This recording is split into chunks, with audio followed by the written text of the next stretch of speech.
There we go. It's catching up on us. Hello, good afternoon, everyone. How is it going? I'm Nick Paro, not your dad. This is Sick of This Shit Publications, coming with you for Intelligent Masculinity. I am joined today by Arturo Dominguez, who is a journalist, who is someone who writes a ton about the Central and Latin American areas, but also US politics based on the border and the policies. And I'm going to let you talk about yourself because you can probably explain yourself way better than I can. He is the publisher at Decolonized Journalism. Journalism is his publication. And I've gotten to speak with Arturo a couple times. He comes on with Shane Urich quite a bit, and they get to talk shop and have fun. And this is going to be a great discussion. Arturo, do you mind introducing yourself for everybody and letting all of us know who you are and just a little primer before we get into anything? Yeah, no, I'm Arturo Dominguez. I've been publishing online since around 2011. Started doing real journalism type stuff, taking courses and stuff around 2014. And I cover a lot of like Latin America stuff, immigration. Those two are, intricately connected based on, like U.S. foreign policy, things like that. A lot of, the coverage that I do does focus on, U.S. policy in the region and, how it impacts things and destabilizes things. And a lot of it goes back, I kind of tie a lot of things with our foreign policy to our domestic policy because they're intricately connected. Oh, yeah, But, most definitely. but yeah, that's kind of what I cover, human rights focused type stuff. Which is pretty awesome. I'm glad that we have people like you in this world. And I'm very glad that I actually get to talk to you. Not only do we have people like you in this world, but I actually get to talk to you and interact with you and get your opinions and your thoughts. And I get to learn from your experiences. To the question, there was a question in the chat, and sarcasm may not come through. It might not have been sarcastic. It could be, but it was, isn't intelligent masculinity an oxymoron? I The saw answer to that. that It's kind is, of funny. It's pretty funny. it's funny. It made me chuckle just for a second. Is no, it's a discipline. It's a better humaning practice. Right. Right. And we're here to discuss that because the problem in our society right now are men. We are the problem. We're causing the problems. We're making the problems worse. And we have an easy solution is we fix ourselves. Is we take it upon ourselves to do the things, is actually take accountability for our actions and grow and be better people. And so I wanted to have these discussions explicitly about it because they're really needed. Yeah. Like, these are really, really needed right now. Men need these discussions, not just because they are like ideas, but because we like seriously just need to talk about them. Like, we have to have men solving this problem together. Men Yeah. are the problem, so men are going to solve this one. So yeah, no, I know it was sarcastic. It opened up a good conversation point. Don't worry. It's Well, funny I'm because not upset. while Um, you were talking, I saw so many opportunities to be like, well, actually, or not all men. You know what, you were going to mansplain it? Yeah. Not all men, not all of us. And hello, Right. everyone. Welcome in the audience. It's really good to have all of you here. Thank you for coming in. Again, I'm Nick Paro, not your dad, here on Sick of This Shit Publications. And we are here to talk intelligent masculinity. This is a series that I've been interviewing since the beginning of January. Arturo is part of this original cohort, I guess, of interviewees that are running through the end of February. And then I'm going to continue this series in perpetuity as my Thursday morning series. So look out for that in perpetuity coming up. Is because these discussions are really important, and Yeah. they're also a lot of fun. Like, I get to meet and learn more about the people that I'm interacting with on often a daily basis, and it builds relationships for us it builds trust for y'all because you get to learn about who you're actually connecting with. And if you're here live with us, you get the fun ability to actually chat with us while we're doing it, because I pay attention to the chat, as you can see. And Arturo pays attention to the chat too. So please chat away, like interact, have fun. That's the whole part. That's like a huge piece of this, is have fun with us. Ask your questions as we go if things come up during the interview. We're not going to start immediately into the questions. I never do. Arturo, do you have only an hour, or are you free a little bit longer? No, I could probably go a little longer. Okay. In case we roll over, because I can be wordy. You can be I'm wordy. the same way. We're all pretty wordy. Yeah. And that's actually part of the fun of it, is we get to just talk and let ourselves talk about ourselves and how we've grown, and mistakes we've made, what we've experienced, how we got to where we are today. And using those experiences, it's culminating into written articles. And they're a lot of fun. So before we get into the actual questions, Arturo, I wanted to ask you about the Super Bowl this weekend, specifically the halftime show for the Super Bowl this weekend with Bad Bunny, and the amazing display of culture that we saw during that Super Bowl halftime show, compared to the counter programming of boring ass racism from Kid Rock and Lee Greenwood. So would love your thoughts on that. Yeah, loaded question. I'm going to start by saying that from what I've seen, the Kid Rock thing, it was a total bust. It looked like, I don't know, the video clips that I saw reminded me of those like hits from the 80s commercials. You know what I'm saying? Like, buy this collection of CDs of hits from the 80s. And that's what it looked like, some American Gladiator stuff. I don't know. It's weird. But no, the Bad Bunny thing, man, I thought was really cool. You know, I rarely get excited for things like Super Bowl halftime shows, but I found myself on Saturday pretty excited about it. And I thought it was cool in the sense that for Caribbean islanders, right, we have a lot of similarities in our cultures, and the whole party atmosphere, outdoors, you know, all that stuff. It's such a common thing for us. There was so many little like Easter eggs and little hidden messages in there, and there was a lot of things that represented Latin America as a whole. And like, for example, when we got to witness an actual wedding according to Variety, I thought that was cool. That was pretty cool, right? But when they showed the little kid that was sleeping at the wedding, that's every Latina kid growing up at having to do this long, drawn out, seems like 3-day long wedding. You know, you're passed out probably on a couch, on a bed with tons of coats and jackets and things like that, or on the couch or something like that in a suit or in a dress. Yeah, the thing, it was really cool. The representation was nice. When he was going through the list of countries, you know, I held my breath to see if he was going to say Cuba. And he did, which felt pretty good. And then I look on social media, and basically everybody was doing that. Ecuadorians were sitting there waiting for him to say Ecuador. Mexicans were waiting for him to say Mexico. And it was, you get the same sense from everybody that they were kind of holding their breath, waiting to see. And I thought it was really cool. It's kind of almost an anti-imperialist message, mainly centered around Puerto Rico and its situation being at the mercy of the U.S. and its crumbling power grid because of, you know, a lot of corruption from the U.S. You know, one of the things I guess it highlights for a lot of people now, since Cuba's in the conversation, is that's precisely what Cubans don't want for their island. They don't want to end up like Puerto Rico. So yeah, I mean, Puerto Rico's situation is bad, and it's shameful because it's a territory of the United States.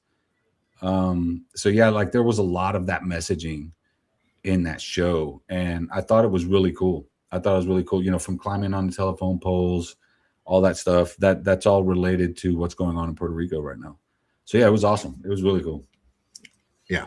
I thought it was an incredible celebration of culture just in Yeah. general. And I like my favorite, to be honest, was my favorite part was when he started listing off all the countries. And it wasn't the US like as a primary. It was Right. it was from tip of the Americas to tip of the Americas.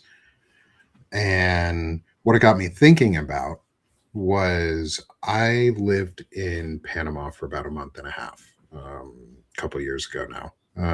We had considered getting citizenship, like dual citizenship down there. And while we were down there, one of the things I learned was that we, as staters, are Mhm. not called Americans outside No. of the states, unless maybe unless you're in Europe, like, and that I don't know if that's changed either recently, but like outside of the states in the Americas, all of us are Americans. Yes, it is controversial to say, and to some people, you just like you cringe when you say I'm an American. Like I get it if Canadians absolutely cringe at the idea of saying they're Americans.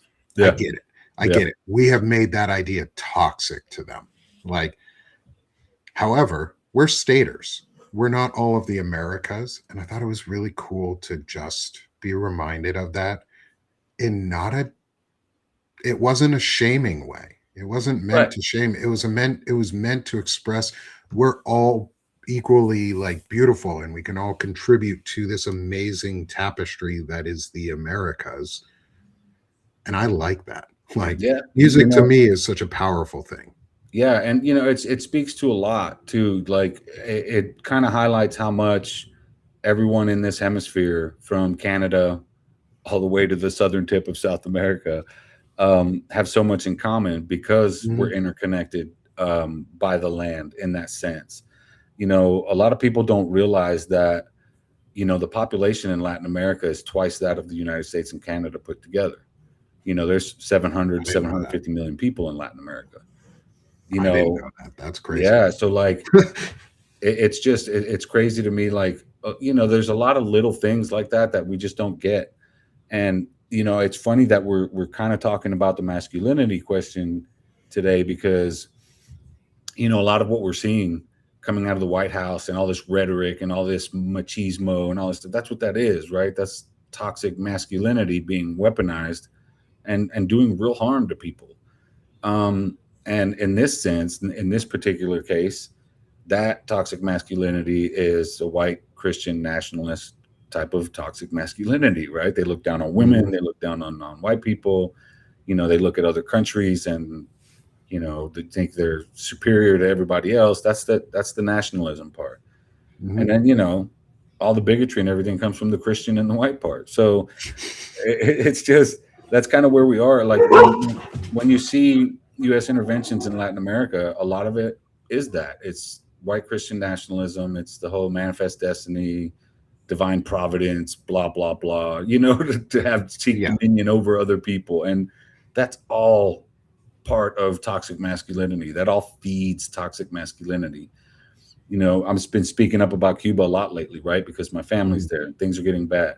And I get a lot of MAGA that are just like, oh, if they only did this, we could. I'm like, dude, like that's literal toxic masculinity right there. If they bow to us, we will stop trying to starve them. And that's what that is. And it's so deeply ingrained in Western society more than anywhere else.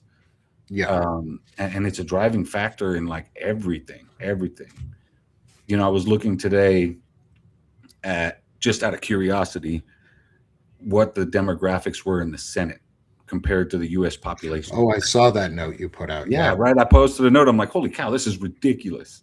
Yeah. Let me find it. 20% Latinos, only 6% representation in the Senate. 13% or 14% Black people, only like what 5 or 6%, and then it's like 80% white when the white population is 56. And I'm like, I think these toxic white dudes have entirely too much power right now. Yeah. Yeah. Here's the link to. Oh, I'll take it off all the extra junk on the end. There's the link in the chat for anyone who wants to go. to Arturo's note. It's representatives in the U.S. representation: 89 white people, 6 Latinos, 5 black senators, which is 89%, 6%, 5%. Population demographics 56, 20, and 14 respectively. Yeah. Like, and you ended it around Tallarico. Okay, so this is an Right. interesting one. So I like Tallarico, I do too. and he's not the right fucking candidate. Jasmine Crockett is. Jasmine Crockett, I think, is a better candidate because she has the experience and she knows what the fuck she's doing, and she's really good at it. She's proven to be good. And I'm not from Texas, so this is just an opinion. I'm from Arkansas. I have Senators Tom Cotton, John Boozman, and Representative Steve Womack. So, like, I'm batting 1,000 at shit. We have Ted Cruz and John Cornyn, so yeah, I mean, we're both batting 1,000, and we're hitting like, and what's being thrown at us instead of baseballs are balls of shit. Like, that's literally what's being, and so instead of it going somewhere, it's just splattering on us. Like, we hit balls of shit and it just splatters on us. That's what we're represented by. Yeah, you know, like I wanted to ask a question there, but I lost like the question of the important. No. So is around Tallarico and Crockett. Yeah. So I'd love your opinion, just real quick. Yeah, for those who don't know, I'm in Texas. So you know the situation with Tallarico, the whole thing is kind of crazy. The new polls that came out yesterday out of the University of Houston showed Jasmine Crockett jumping ahead quite a bit. Mm-hmm. They were tied at like 38% each, and then there was a lot of undecideds, and now the undecideds have dropped to like 12%, and she apparently picked up most of those. And I think the issue in this race that has become really problematic for Texans, because in Texas we don't like outside people interfering in our stuff. Like, you know, we don't like national Republicans telling us how to do this, or national Democrats. You don't want to be tied into the national power grid, so you guys lose fucking power during the winter, shit like that. Right. So yeah, and the thing with it is, in this whole deal, like, there was some things that came out from the Tallarico camp that were tinged with racism, things like that. A lot of people started going, you know, after them for that. And the problem with Tallarico's camp is he has James Carville, which is basically a Republican in a Democrat suit, and he has Never Trump Republicans in his camp. What happened there was, rather than listening to the people that were complaining about, dude, that's like borderline racist stuff, they came out admonishing people, right? Reprimanding people, blah, blah, blah. They started standing up for James Carville, saying he's not problematic.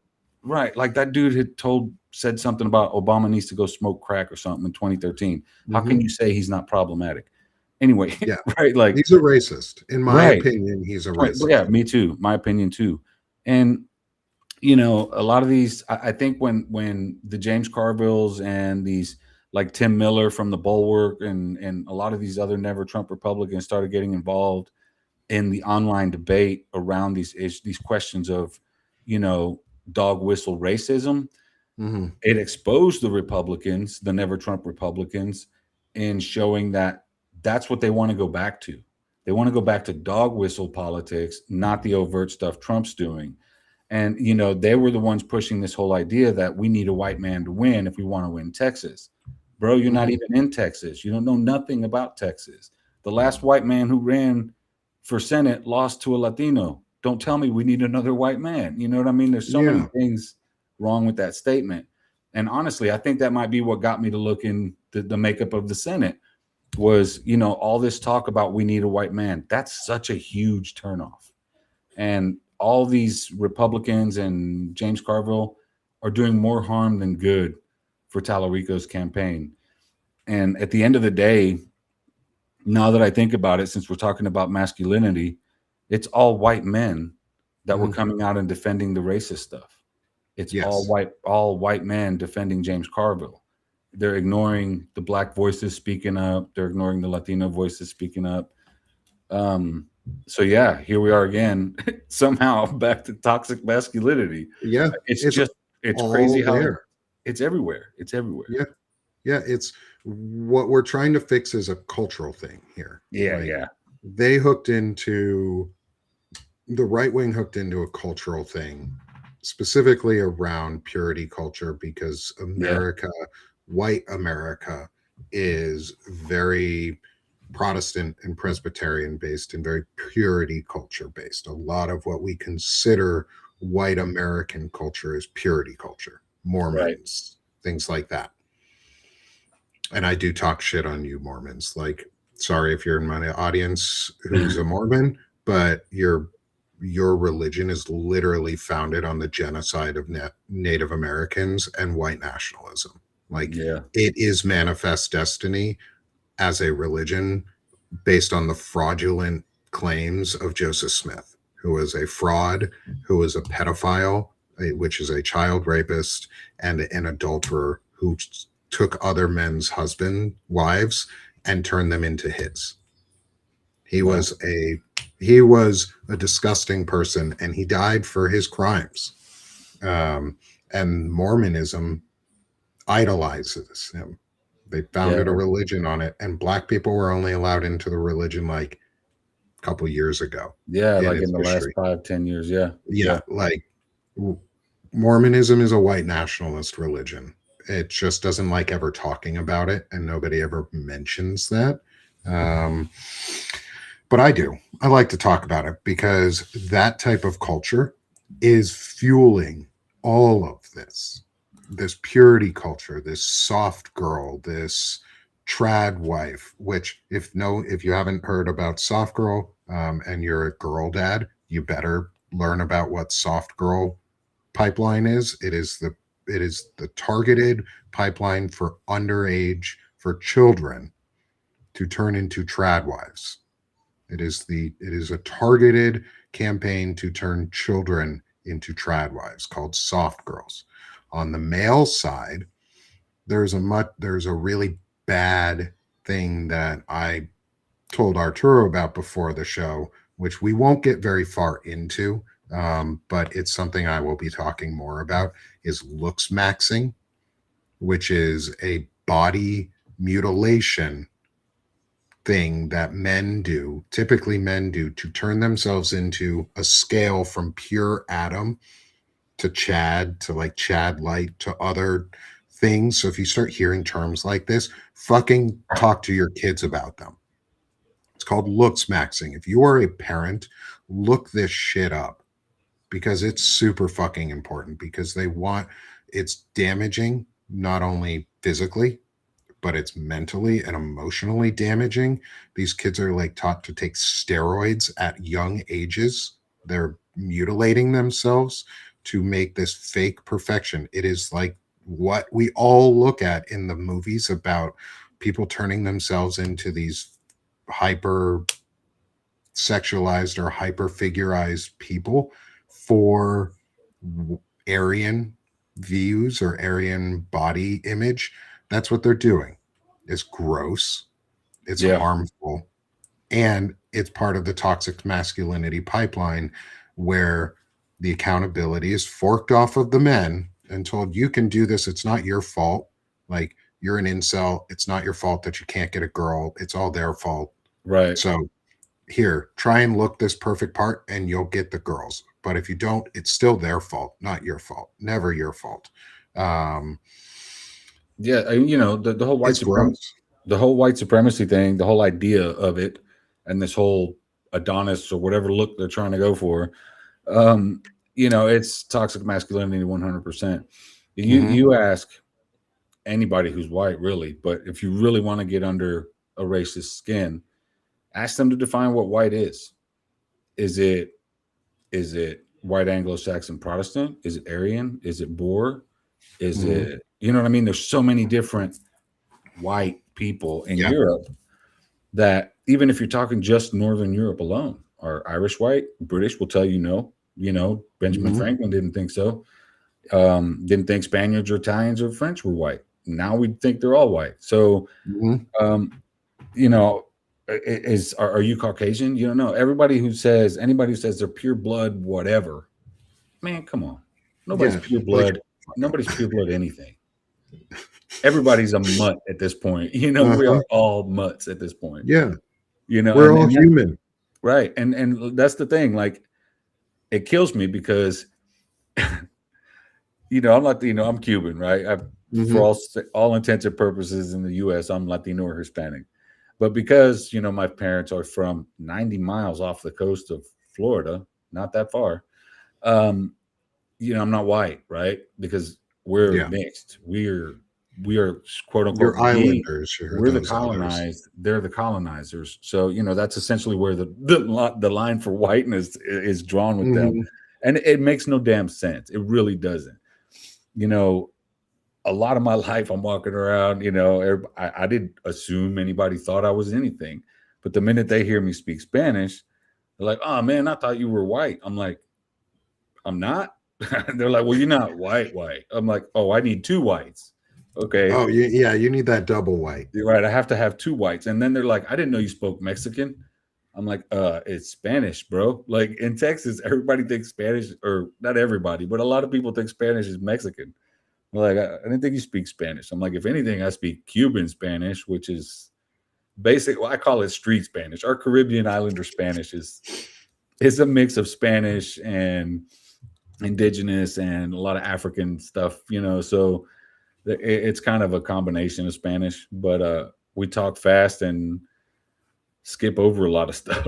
So I had a friend in college who was Dominican. And if you ever mixed up which island he was from on accident, he was very defensive. Yeah. Some people did it on purpose, so I understood why, right, because they wanted to make, but like, I was always curious because he was like, he talked about it. It's like, there's actually a distinct like physical difference for, I think, Dominicans is they tend to have a broader forehead. And also be very hairy. Like, this dude was like the epitome of hair from the top of his head to his feet. Like, it didn't stop. Like, I was like, man, how fucking hot are you right now during the summers? Like, he's like, nah, man, I'm good. Like, I don't have to worry about it. I sweat it off. But it was always so funny, like, to get to talk to him about like the differences in the culture, like, because he knew when people were being honest about asking questions, he would actually talk about like, yeah, like, I don't like this. It's the like minimal tribalism. right. American citizen, I see what you're saying. Like, minimal tribalism, though, is like, yeah, we get to poke fun at our slight differences between each other because it gives us a little bit of difference and it makes us fun, but we're not really mad at each other. And where I was going with this is I will really want to get into, because we've gone through a half hour already, just having fun and haven't even gotten into the questions yet, is I got to do my hosting thing. Is I got to actually ask you some questions because they're important and they're fun. So everyone, welcome back to Intelligent Masculinity, where we're now getting into the question set part of this. Is I've got 5 overall questions for Arturo. The first one is a double part question. Most of you know them by now in the audience. And then the final part is based on the Mulan song, I'll Make a Man Out of You. It's the clarion call for men. It's the Let's Go Girls of men's songs. And it's like this pump up anthem that says, let's go, man. Let's go, guys. Let's go do something. Let's go be cool. And for me, it's also a fun way to ask questions that are not the normal, and get you to think a little bit. So let's have a great time, because we've talked a lot about masculinity already, and like the toxicity that's around and what we are fighting against and what we are on offense to promote for and live and model for others. So in your life, my friend, who has been, and this is like I said, a 2-part question, and this person does not have, these people in the end do not have to be positive influences. They can be either or. They can be positive or negative. So in your life, who has been the most influential masculine figure and why? Aside from, saying my dad or something like that, because my dad was a really huge influence in my life, um, growing up and stuff, there are a lot, I often look to like civil rights leaders, a lot of, black leaders, black thinkers, and there are messages in there. And, especially in terms of masculinity, I look up to a lot of black civil rights leaders because they spoke up for women. They spoke up for a lot of different groups. And it shows that you can still, be a man, without having to be, toxic to those people around you. To be more supportive, to be more uplifting. That's how my dad always tried to be. Um, and I learned a lot in that respect. Like even listening to Public Enemy, for example, growing up. You know what I mean? Chuck D, listening to him talk. KRS-One, all the old hip hop stars when we were kids. There was a lot of really important messaging in there that I think a lot of people in Gen X, our generation, missed. Or um, I don't want to assume your age, but I'm a I just millennial. I'm 36. okay, okay, I'm a millennial, but I no, I get that too. Like we have similar like growing up experience of pre-internet things. yeah, yeah, Um, and I think that makes a distinct difference for our generations, our two generations specifically, because we were the most impacted by the creation of the internet. yeah, And so I think we have a real distinct pre-internet understanding of and like figures that we were able to learn about and idolize and learn from. Um, and then we got to expand on that once we had the internet, which was pretty cool. I know that was slightly off top on it, but I think that means something to me around this is like you're talking about cultural figures. Is like I learned about Malcolm X when I was in high school yeah, on purpose. Like I had the opportunity to learn about different cultural figures for like I think it was like a senior thesis paper or something. And I learned about Malcolm X because I was like, what I don't know who this is, and I need to understand somebody that's not me. Um, and man, that changed my life.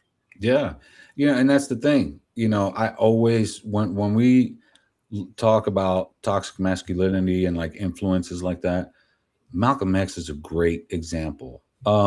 Because he was militant, right?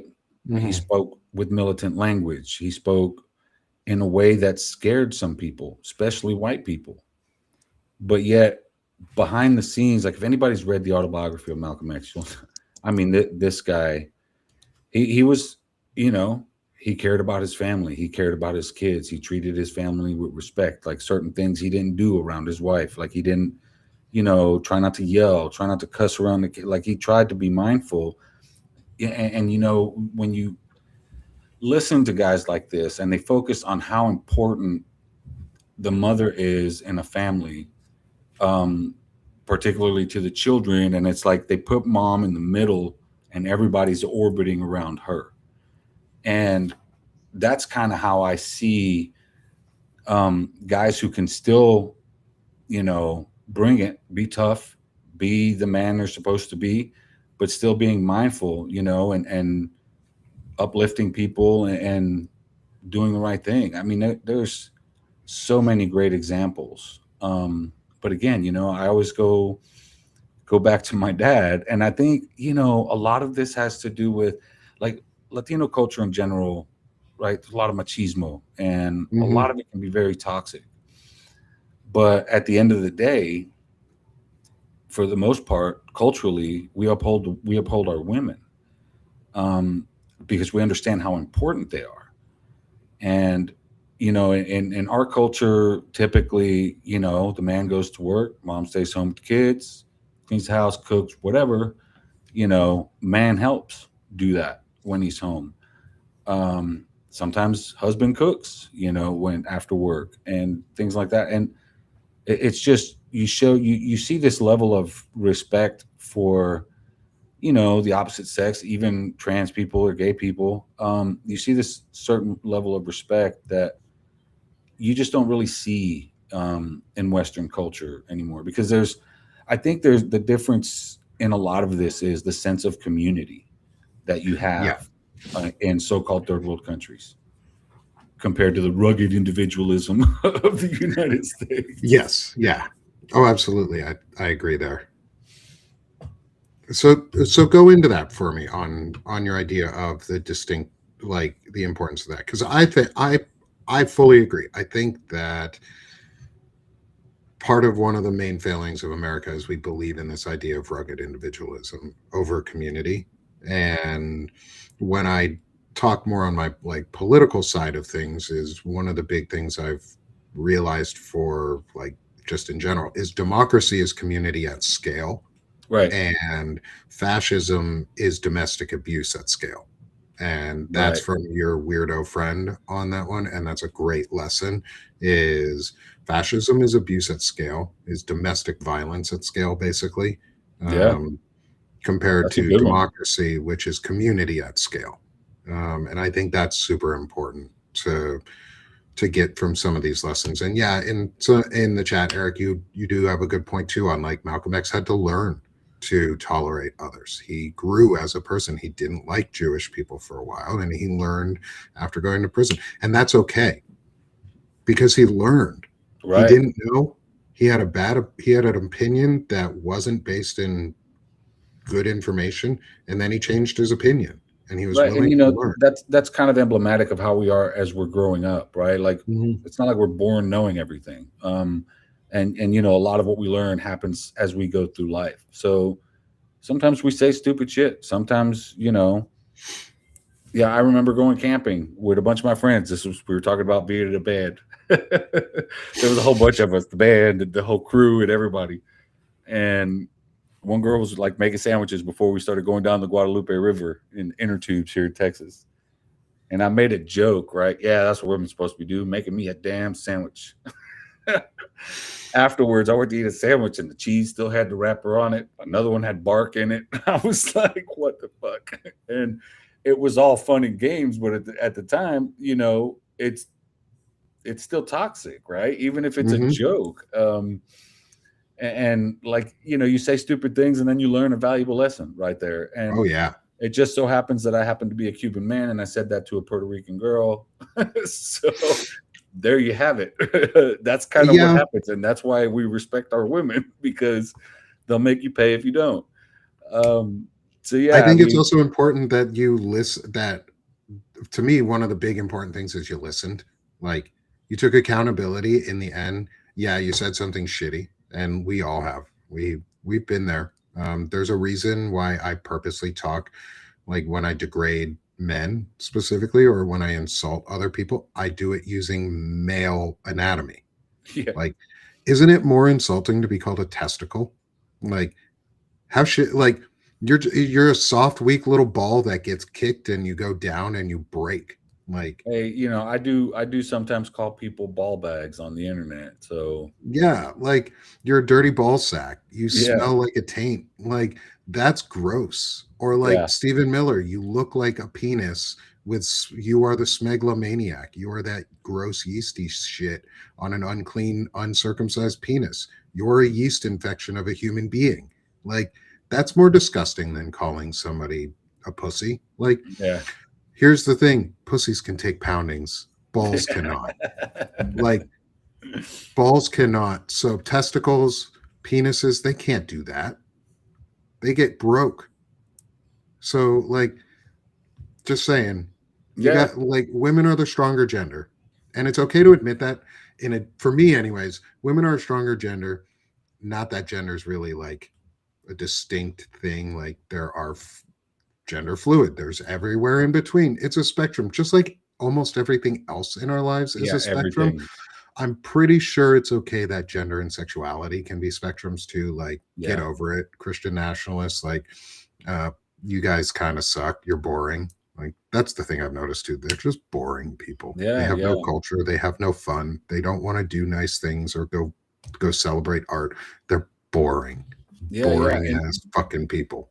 it's interesting too, because a lot of people don't realize that our entire economy, the whole idea of pick yourself up by the bootstraps, Mm, the individualism that we were just talking about, all that is Protestantism. It's came from the colonizers who came to the U.S., mhm. the white Anglo-Saxon Protestants. And I maybe it's just me, but I always felt like white Anglo was kind of redundant. Why aren't they just Anglo-Saxon Protestants? But maybe, I don't know. It could be me, but either way, I Well, think they had that, to distinguish themselves somehow. They had to make yeah, themselves better. I guess. But but yeah, this whole idea of individualism is a part of this toxic masculinity shit, Mhm. right? Like, I'm a man, I don't need any help. I can do Yeah, this myself, blah, blah, blah. yeah. But man, you look at the Amish and how fast do they build a house or a barn, and how easily do they move it with a sense of community? You get Mhm. 150, 200 men, and bam, you have a barn in a day, Um, a single, one guy and his buddy aren't going to do that. That rugged individualism isn't going to accomplish that. Having a sense of community means you don't have homeless people like in Cuba Yeah, or in much of Latin America. It means that you provide at least some level of universal type of healthcare, even basic healthcare, which most of Latin America has. These are the differences between like Western ideals and basically the rest of the world, is the lack of a sense of community. And it's no more prevalent than anywhere else than in the suburbs. yeah. Like, I talk about this in my neighborhood all the time. Like, we have an Indian family, from India, lives down the street, Mexican folks across the street, black people across the street, black people in my house, and a lot of times we'll be in the front yard. And I always point this out because it's always not the non-white people. It might be me and the Mexican family, it might be me and the Indian family, it might be a group of us. Mhm. White folks will walk by walking their dog and won't even make eye contact, say hi or anything. And it's just like, dude, like, and we just kind of giggle and laugh about it, because there's that rugged individualism, that Protestantism thing that we have ingrained into us here in the US, compared to the sense of community that you see elsewhere. Yeah. And it doesn't matter, when the shit hits fan, disaster strikes like it has before, I don't care who it is, I'm going to go help, um, but we even have this white family next door. They're like super Christian, got a bunch of kids. They're really nice people, great people. They get along with all of Mhm. us, the Indian couple, the family. There's some cool white people around here, but there's still just there's some that just, I don't know. And it's toxic. And it's usually men that do it, that Yeah. just walk by without even making eye contact. And it's just kind of weird that to have that view, you know what I'm saying? To have that Yeah. view as, that's how you look out at the world, and I think it's a strange way to think. And I guess that's why, I ended up being somewhat of a socialist, because it's about community, right? It's about having a sense of community. Yeah, like it is. And so and that community spans all of us. Like, we all play a part in that community, and every part of that community matters too. Like, each part of that community individually matters and collectively matters. Like, that's the thing that I have come to find that is really important in all of this, like from learning from what masculine figures provide. And then the next part of the question I'm going to ask here after this, but like, is all about the community and how we Right. learn to respect ourselves so that we can respect others around us. And that requires both the masculine figures in our life, like we talked about here a little bit ago with many of the civil rights leaders, with your dad as being a general example for a lot of us. Our fathers are, mine was a really good one, others are really bad. Yeah. So I won't speak for others. Mine, I had a really great example of a father. But I'm glad you expanded into the civil rights leaders and the leaders around you and the activists and those who fought for Right. things. Um, is on the other end of the gender spectrum, is the femininity side. Is so who has been the most influential feminine figure in your life? Because that is equally as important to give us a whole human. Right. Right. And for me, it's hands down probably my mom. Not probably, no, it is my mom. Her and my dad got divorced when we were really young.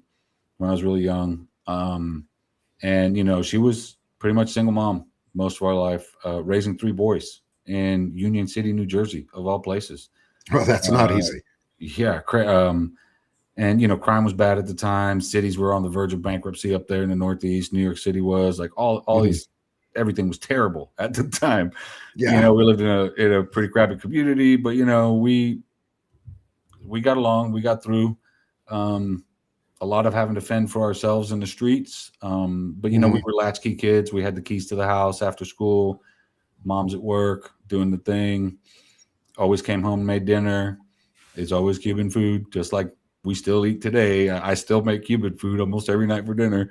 And it has to be my mom because of what she had to endure to just make sure we survived. Um, I don't weigh my success or my brother's success or anything like that uh, on my mother or whatever. Whatever problems we've had in her life, I don't put that on my mother.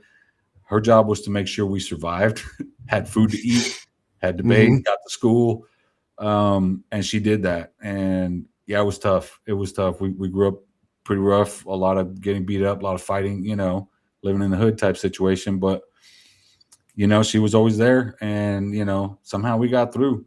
If it meant taking a bus to the grocery store and a taxi cab home because we had the bags of groceries to put in, then that's what it was. Aside from my mom, um, it would have to be my grandma. She, my grandma stayed in Cuba up until like the last 10 years of her life. She came to the U.S. so she can get to know, her grandkids, her great grandkids, all that stuff. She never wanted to leave Cuba. She was a revolutionary. A lot of my family doesn't like to talk about that, but she was. And my grandmother kind of led me down the path on what to look for in Cuban history and in Cuban culture and, just our heritage to like learn the truth about Cuba. And, um, you mentioned something about how Caribbean islanders, a lot of people have distinct looks.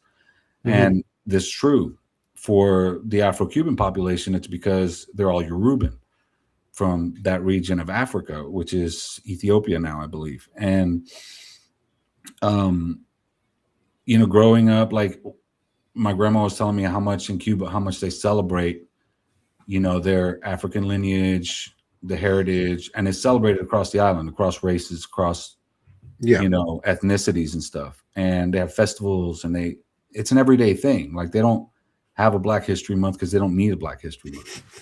And I always thought that was really cool. So, while she was still around, I was looking up stuff and learning things. If I had questions, I would ask. And like, there was so many things that were really eye opening. Um, and I just, I think about her every day because every time I'm writing about Cuba or learning something new about Cuba, I'm like, if it wasn't for me, Ma, I wouldn't know any of this. And I think, it's just super cool. Like, it's hard to put into words the impact that kind of stuff has when you like Mhm. don't really know, like your heritage, like where the culture Yeah. comes from and all that stuff. Because, I lived in Miami a few years, two different times. And like the Cuban culture there is very different. It's very white. It's very racist. Um, but the Cubans that couldn't put up with that type of stuff, the racism and the things like that, they're all in Jersey. That's where I grew up, where all the Afro Cubans were, we all the mixed Cubans were. It wasn't as white. And, Union City was called, and still is called, Havana on the Hudson because it was right on the Hudson River across the river from New York City. And And that's why, because it was just so thick with Cubans. And yeah, if it wasn't for my grandma, man, like there's so many things that I wouldn't know. And we grew up also in a time where, and this is toxic too, where our families didn't want us, they would mock us for speaking Spanish, or because we're in the US, we should speak English. And like I didn't really teach my kids that much Spanish, and I regret that now. But yeah, like we went through a lot of that shaming, for speaking Spanish. And that was pretty prevalent for a lot of Gen Xers. You hear these kind of stories all the time. And I always thought it was just me, but apparently it's not. That's why there's like a generation of Latinos that don't speak Spanish, because they got skipped over because of being shamed for that. And it, again, a lot of mostly came from men, like in Miami, that didn't really happen as much, because Miami, you don't have to speak English. You really don't. Yeah. It's still 51% or something white, but the pockets in Miami, like Little Havana and stuff, you don't need English down there at all. But yeah, like, Jersey, even in Texas, especially in Texas, you get a lot of shame for speaking Spanish. So yeah, which is crazy for Texas. Like, yeah, there's so much Spanish in Texas, and so much. It was literally part of Mexico until they broke off. Like, why? Yeah.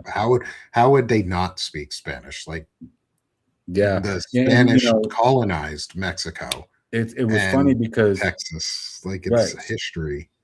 Right. like Spanish was my first language, right? Because my dad still doesn't speak English. He's 92. But yeah, Spanish was my first language, because we were, like I said, Havana on the Hudson, Union City. You didn't need English there. Everybody around us was speaking Spanish all the time. But when I got to school, started learning English early enough that I could pick up the accents, and it seems normal. But yeah, like, you come to Texas, and it's just like a whole different idea with the Spanish stuff. And yeah, like we had our Spanish teacher, for example, was like a Peggy Hill. And here I am, Spanish, my first language, getting a D, because there's this white lady who speaks Spanish like Peggy Hill from King of the Hill. And you're just like, bro, like, really? Like, I could teach you Spanish. Like, what? Yeah.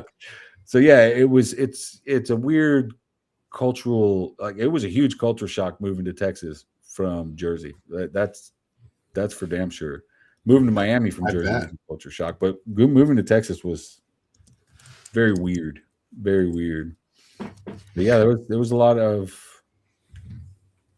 kind of shaming for speaking Spanish, but yeah, to go back to my grandma, man, like, she was the one that really opened my eyes to a lot of things, made me respect our culture, our heritage, speaking Spanish, all that stuff, and the importance of it.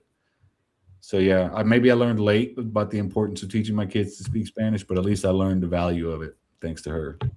Well, I'm glad you did. I mean, it's important. Like, people talk about remembering your heritage or remembering your history, and it's important because you learn lessons from it. You learn both good and bad lessons from your own family lineages. Right. You learn good and bad lessons from your own cultural heritages, and you grow from them, but you learn cool things, and you get to experience stuff. And what's wrong with learning another language? Like, nobody made fun of you if you learned French.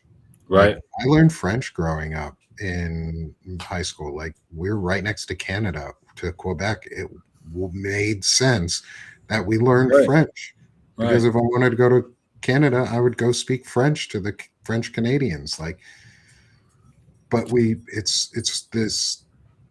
the darkness of the skin. Yes.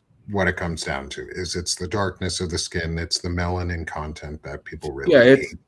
It's product of colonization type situation, right? It's you don't want you speaking Spanish. It's a whole, it's still that whole continuation of the Spanish aren't white from Europe, right? Like, that it's taken time for Spanish people to be considered white.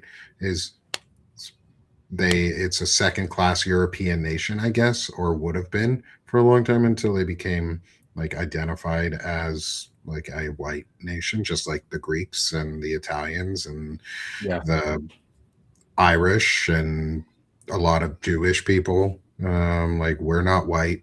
Sorry, y'all. We're from the Middle East originally. Like, Yeah. Like, too fucking I bad, mean, you know. But we like, all we all so came out of Africa, right? yeah, So yeah. yeah, So who cares? yeah. Uh, and so with all of this, with this really good learning that you've had, with the experiences from your family from growing up, from what you've learned now, as you've become as you are an adult, as you've experienced adulthood for your years, and have you grown over it, even if you've never or even if you've never defined it yourself as intelligent masculinity, but in masculinity for you, what does it mean to be intelligently masculine? Um, Well, I'm a firm believer in, and this is probably a cultural thing, epigenetics, whatever, comes down from all our, histories in this world. Um, but like, I'm a believer in, like, the man has his place in protecting the family and being the provider and, being supportive, um, being a father, being a good partner, whether that's husband, wife, whatever. You know, just trying to be, rational, compassionate, empathetic. Um, and, I've been married 20 something years. I can't even do the math right now, but, all my kids are like, and my oldest is like 28. And, my youngest just turned 21. And, my wife and I have been married for like almost 25 years now. We've been together like 26 or 27. And, I like, she's been out of town for like a week to go hang out with her cousin in East Texas. Like, fucking fine, go do your thing. Um, and we kind of get along like that. We crack mhm. jokes, we rag on each other, we give each other a hard time. We say offensive shit to each other all the time. Just to be funny. Um, like if my wife starts rubbing up on me or something, I'm like, unwanted advances, jokes like that. Something like, Yes, I know exactly what you're talking about. My yeah. wife and I So do that too. yeah. So we if you can't be stupid, If you can't have you fun, don't have a chance, right? You got to be able.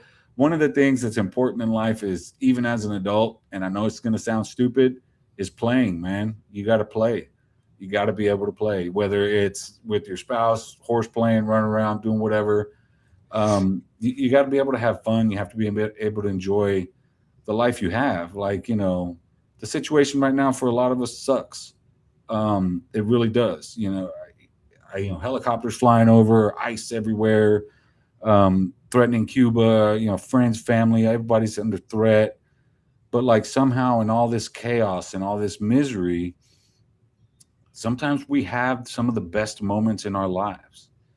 And you have to be able to learn to enjoy at least something, even in the midst of just total chaos. And that's kind of where we are now. And, like the halftime show, for example, it hmm gave me, I'm not, like I said, I'm not real big on the halftime show type situation, that watching it and Super Bowl and all that, unless my team's in there. But, but yeah, I don't really do all that, but it gave me an opportunity to check out, to just turn everything off up here, watch hmm that, enjoy, reminisce about some culture, reminisce about growing up, reminisce about a lot of things. And I know it was only 25 minutes, but a lot happened in that 25 Oh minutes, yeah. for a lot of us. So, um, yeah, you got to be able to laugh through these things. And again, that's another thing that I learned from my grandmother. When she talked about having to live through the special period after Russia fell, the USSR fell, and put Cuba in a bind, and they had to live through rationing and all that stuff. Somehow they found a way to just enjoy the moments, hmm and get through. And there's a lot of valuable lessons to be learned from people who have been oppressed in that sense. you know, with everything going on in Gaza, I've seen some people finding some happiness in small moments, and that's just humanity, right? That's the human hmm condition. Suffering is part of the human condition, and so is getting through it, and so is being somewhat of a joy going through it. It doesn't do anybody any good to be a pessimistic pain in the ass all the time. You know what I mean? Yeah. So Yeah. yeah, to me, intelligent masculinity is just really just showing respect, man, for others, not being Andrew Tate or Nick Fuentes. Your body, my choice. I could smack that fool for that. Yeah. Um, Jesus God. like it's not even showing an ounce of respect, and you cannot tell me that is not toxic. And Mm-hmm. these guys, these same guys, they hear the words toxic masculinity, and to them it translates to we're saying all masculinity is toxic. It isn't. Plain and simple. You have men that are a little more feminine than other men. You have women that are a little more masculine than other women. Um, like you said earlier, everything's on a spectrum. There's levels to everything. So, you see these guys and they see an athlete who's jacked or something that would probably whoop their ass. But like, that's a man. I'm like, bro, you couldn't Mm-hmm. identify a woman from a mile away, from 10 feet away, let alone a mile away. If you Yeah. think that's a man, like, what is wrong with you? So, they're like, define what a woman is. And I'm like, no, you define a woman. Like, you apparently look at women and you're like, that's a man. Well, good luck getting laid with that attitude. Like, what the Yeah. hell? So yeah, I mean, what is there to it other than intelligent masculinity is really nothing more than common sense. You get what Yeah. you give, and you get what you give in this world, right? Mm-hmm. You want respect, you got to It's give. You got to give it. Yeah, it's part of that golden rule thing, of do unto others as you want done unto you. Um, that's a pretty like that was a rule that I learned. That's apparently a Christian value. I don't like supposed to be, Yeah, but I believe it is the way. but Well, like do unto others. Yeah, I believe that part is. Yeah. like do unto others that you want done unto you. So be nicer. Like go enjoy yourself. Like have fun. Joy is a huge part of it because joy is a communal emotion and a personal emotion. It can be both because you can share joy with others. Like I got invited this weekend to make by a friend to make toilet paper bird, like Oh, toilet nice. paper roll That's toilet birds. paper. Oh, okay, okay. That's Yeah, a little toilet paper roll that I that's cut. cool. And then my wife made one. Nice. My daughter made one. That's cool. And my son made one. We all made little toilet paper roll birds. All of us. That's awesome. Those Took are cool. 30 minutes. 30 minutes maybe. We had fun. We created. We had joy together in a Right. communal sense. Like we just sat at the table and had a lot of joy. Those are the types of things you can easily spread. That's masculinity too. Like spreading joy is protecting. Spreading joy is a protecting thing. Like Right. you spread joy to protect other people so that their happiness is protected too, right? Add to others. Men can be more than just selfishness. And you answered my next question, which was how do you model intelligent masculinity? You've already answered it in so many ways throughout. I'm going to skip that question also because I want to respect your time. We're already a little over, but I want to get to the next ones. This one is really important to me, is how do you self-reflect and self-evaluate on not just on your masculinity, but on yourself and what you've done through with your actions? How do you ask yourself, how can I be better? You know, we always say, tomorrow I plan to be a better man than I was today, or a better person than I was today, and to do better than I did today. I mean, that's what I don't know if anybody else says that, but you should. You should tell yourself that every day. I think that with that kind of a mindset, self-reflection isn't really all that complicated. I like to read a lot. And even though I have really bad tinnitus, I like to sit in silence sometimes. Mm-hmm. And that's an opportunity for self-reflection. I grew up Catholic, and my mom converted to Buddhism when I was like 13, 14 years old. And there's a lot of, meditation type of self-awareness type situation, type of thing that goes on. And, I think how to do it is, I think it starts one by telling yourself that, yeah, you're going to be a better person tomorrow. Right. And then the next day, am I being a better person the next day? And I try not to get too much into psychology because I'm not like a mental health expert. And the last thing I want to do is like break somebody's brain. But I do think like self-evaluation is a big deal. Like how you respond in certain situations, how you react to certain situations, particularly like tense situations, maybe arguments with your significant other. It's important to like look at yourself like you're looking at yourself in a mirror in that situation. So you're not, you don't go over the top, you don't start screaming and yelling, like, is this the kind of person you want to portray? Unless you see yourself acting just absolutely bonkers, you're not going to realize you're acting absolutely bonkers. So yeah, I think, self-reflection and self-evaluation, requires some discipline, and some thought, but I again, it really just 10 minutes a day of just sitting and thinking about something, or take 10 minutes after something big happened or something big is about to happen or something you see coming, and start reflecting on how you're going to deal with that. One of the tricks that I use is, and I learned this from my brother when he was in the Marines, is to think 3 steps ahead all the time. And I do that with my kids, with every decision I make with my kids. I do that with every decision in life. Like if I make this decision, what could possibly happen here? What could possibly happen there? And so on. And, you try to evaluate, you try to be prepared, you try to make educated decisions. And even when, despite, having the right mindset of trying to do the right thing, not everything goes to plan. Sometimes it helps to reanalyze how you handled that situation. Something, a lot of what happens in our life is outside of our control.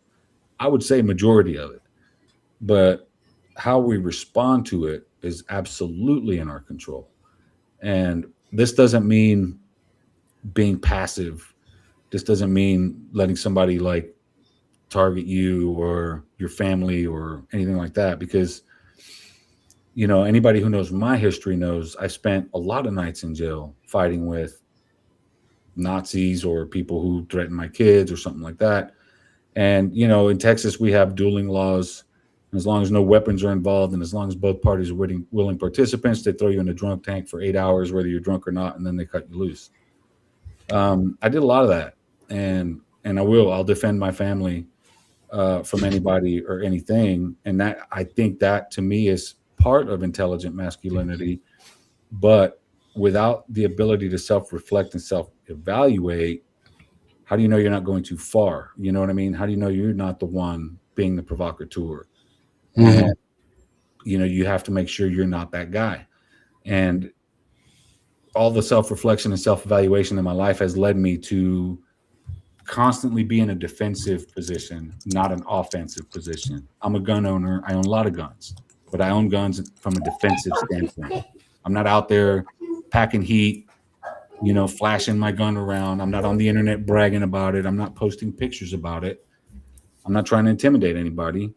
I have them because I'm surrounded by them. Everybody, this is Texas. You'd be a dumbass to be surrounded by people with guns and not have a gun. So yeah, it's, you just have to be willing to look at yourself in the most ugliest of times. Yeah. Some of your worst moments, some of your most embarrassing moments, even, how do I avoid doing that again? You know what I'm saying? So yeah, I mean, try to put a little humor into that, but yeah, I think it's important for everyone, and particularly men, and from a toxic masculinity standpoint, to be able to self-reflect and ensure you're not doing harm, because that should be the key to everything you do. Just do no harm. Just don't harm anybody. That's super important. Hey, I actually got a drop. I just got invited by Wajahat Ali to jump on and talk about Oh, intelligent masculinity on his show that he's doing right now, um, which is awesome and kind of sucks because I love the last questions. I will ask you them, and we will record them at a okay, separate time. But okay. I want to make sure I get on there because I think this is really important to be able to spread this message even more too. Like get this shit Yeah, out there. that's cool. Wajahat, and I've never met him, but he did some work at Latino Rebels at the same time I was doing some work over at Latino Rebels. So That's yeah, awesome. yeah, he's cool. I like Wajahat. Yeah, good dude. Tell him I said thanks for cutting off my show. I'm just Heck yeah, kidding. I will, brother. Hey, thanks, Arturo. Thank you Yeah, so man. much. Shamelessly promote yourself real quick. Yeah, Where Arturo can people find you? Dominguez, Decolonized Journalism. Click the thing, subscribe. All my work is free. If you can afford to support that work, I like to leave it free and accessible for everybody. But if you can support that work, become a paid subscriber. Sweet. Thanks, Awesome, man. man. Thanks. Thanks, dude. Appreciate it. And I'll talk Yes, to you again soon.